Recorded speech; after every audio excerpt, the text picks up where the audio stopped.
Hey guys, and welcome back to your end of week show for all things gaming news. I'm your host, Unlucky TZP, and this is GNN.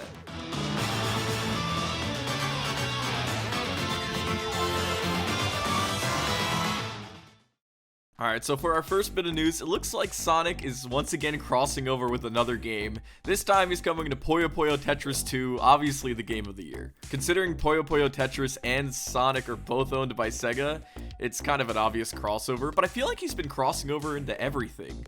He was in, Ninjala, like a few months ago, and now he's in Tetris. He's kind of jumping around. Maybe if we take all of these appearances and just, cram them together, we'd have one complete Sonic game. We got an update on the Wizarding World game. We got an update on the game about the wondering... What's the Harry Potter catchphrase? Wonderful Wizardy World? What is it? The Wonderful Wizarding World, right? No, it's the Wizarding World of Harry Potter. Oh, okay. We got an update on the game that's supposed to bring us the Wizarding World of Harry Potter. Hogwarts Legacy looks like it's being delayed into 2022. Of course, I'm sure many people would rather the game be delayed into 2022 rather than rush it and try and get out in 2021 and have a really messy cyberpunk style incident. Bethesda Studios dropped this announcement out of nowhere. They posted this clip to Twitter that's basically revealing that Machine Games, the people responsible for Wolfenstein The New Order and Wolfenstein, the new 3D games, is making an Indiana Jones game. Now, we don't really have any concrete info on this game. We don't know if it's going to be a first-person shooter or maybe like a third-person game like Uncharted would be my closest guess. But I trust Machine Games to do a pretty good job with this. Their first-person stuff is absolutely phenomenal. Wolfenstein is such a good game. I'm personally hoping this game won't be an Xbox exclusive, but considering that Machine Games and in turn Bethesda was bought out by Microsoft, it's looking pretty likely. Going off the last story, Lucasfilms Games is teaming up with Ubisoft to make a brand new Star Wars open world game. Now, this is really interesting for a few reasons, but the main one is that the right to Star Wars games has always been exclusively held by EA. They put out games like Star Wars Battlefront, they put out Jedi Fallen Order, so it's interesting to see the shift to Ubisoft. Maybe they're hoping that with a new developer, that's not EA, they could make quality Star Wars games. I'm really interested to see how this turns out. Fallen Order was a really good game. I think it was on the correct step that Star Wars games should go on.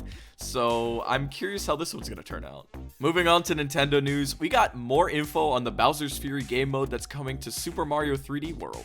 Nintendo released a short trailer and then a few days later released a deep dive into the game mode. It looks like a cross between Super Mario Odyssey and 3D World, kind of almost like they meant to make DLC for Odyssey that was like the Cat Kingdom, but just decided to put it in the 3D world because maybe it was too late to go into Odyssey. What's even more interesting is Bowser Jr. has to team up with Mario, and he uses the paintbrush from Sunshine, which you guys know is my favorite Mario game of all time. So when anything from Sunshine gets represented in modern Nintendo anything, I'm immediately a fan. Not only is it the Sunshine rep, but it looks like Bowser Jr. is going to be playable as a second player as well. That's super hype. I love it whenever the bad guys and good guys have to team up. And in this case, it's like Bowser Jr. against his dad. And he's like, Mario, you need to freaking calm him down. I don't know. It looks cool. I'm excited for it. And on top of all of that, Nintendo Life is reporting that Captain Toad stages in Super Mario 3D World are getting a complete multiplayer revamp in the sense that you can play multiplayer on them. I never played the original 3D World, so I didn't know that they weren't multiplayer. But considering Captain Toad eventually got his own spin-off game, this mode must be really fun. And as they say, the more players, the more fun. And the best part is we don't even have to wait that long because the game launches on February 12th. That's next month. Capping off the Mario news for today, Nintendo announced a brand new Switch console. This time, it's a Super Mario Edition. What makes this console really cool, in my opinion, is the fact that the whole console is finally a different color. Even with the Animal Crossing Switch that I have back there, the Switch itself, the backplate, is still black. So this is the first console to change the entire color of it. I think it's cool that the Joy-Con grip is like Mario's overalls. I think that's a good design choice. And overall, the Switch looks pretty good. Red isn't my favorite color, but I think it's cool to have a system that's a completely different color. This limited edition console launches with 3D World, so you can pick it up on February 12th. We're going to end today on Pokemon news, and Pokemon is celebrating its 25th anniversary all year long. It's going to be super cool. For some reason, they're teaming up with Katy Perry, which isn't isn't like bad, it's just weird.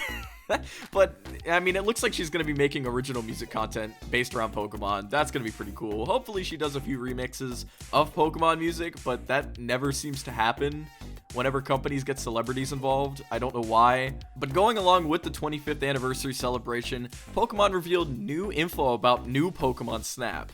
I'm never gonna get used to saying new Pokemon Snap. We got a brand new trailer that showed off a ton of new aspects to the game, like how Pokemon interact with the environment. At one point, the trainer throws like an apple. We got to see the brand new professor. That's cool. The game looks absolutely gorgeous, and this is one thing I love about Pokemon Snap. We get to see Pokemon actually being wild animals. Usually we get to see them in cities or like interacting with people, but never just by themselves in the wilderness. Of course, with modern Pokemon, there's a brand new gimmick. This time it looks like they're big, but not Dynamax or Gigantamax. They're just big. Here we go. This Twitter thread's giving us more info. So the professor's name is Professor Mirror, and we're gonna be filling out our photo decks this time. This time we're throwing fluff fruit at them. I wonder if Pester Balls are coming back. Just knock the Pokemon out. That was always fun. Also, the Pokemon region is called Lentil. Like the region itself is lentil, like beans. Actually, not like beans. I think lentil is spelled differently. Okay, it's called the Illumina phenomenon. And essentially, I guess it's just they get big and bright. I don't know how else to describe it. The best part about this trailer is we got a launch date, and it's coming out on April 30th. Alright guys, now we've come to one of my favorite parts of the show, being the games that released this week. Scott Pilgrim vs. the World, the game, complete edition. And that's gonna wrap it for me, guys. Thank you so much for watching, and now that you're all caught up, make sure you hit the like button and subscribe to the channel, and go ahead and hit that notification bell to know about new videos that come out every Sunday. I'll catch you guys later.